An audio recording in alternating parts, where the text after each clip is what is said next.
Akafaliana sy ampitiavana trany no entina iarabananao manaraka ny televiziona malagasy ato anatin'ny fandarana mety tetry ny andro amin'ity talata fasiviny volana Jolay 2024 ity. Piasika izay mety tetry ny andro zay dia andrafitra ny mety tetry ny androntsika amin'ny ankapobeny ny rivotra avy aty atsimo andrefana zany hoe somary rivotra mafana kokoa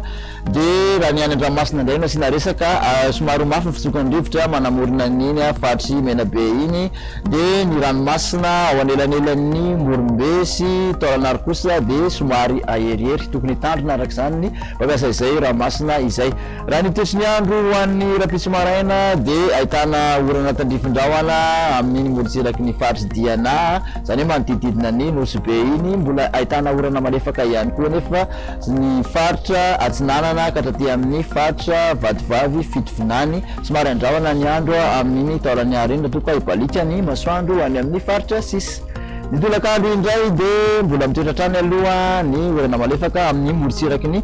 faritra Analanjorofo sy amin'iny Tamatavy iny dia ahitana izay orana endrika tandrifindrahona zay ihany ny faritra any amin'iny Fort Dauphin iny ibalika ny masoandro any amin'ny faritra Sisa.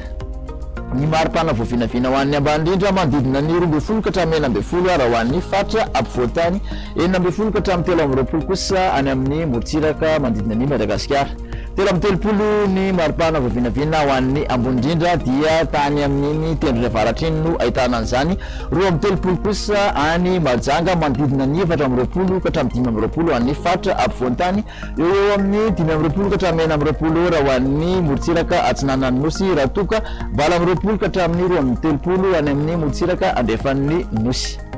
Mikasika amin'ny toetry ny andro ho an'ireto tanàn-dehibe anankitelo ivelan'i Madagasikara ireto indray dia ifadibin-drahona sy masoandro ho an'ny Nairobi sy Johannesburg, ibalika tanteraka kosa masoandro raha ho an'ny Paris.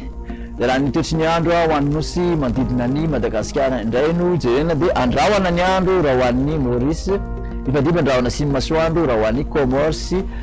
Mayotte, ibalika tanteraka ny masoandro raha ho an'ny La Réunion sy Seychelles. Dia izay indray no masakazona tolotra anao tamin'ity anio ity fa manasanao amin'ny manaraka indray veloma tompo.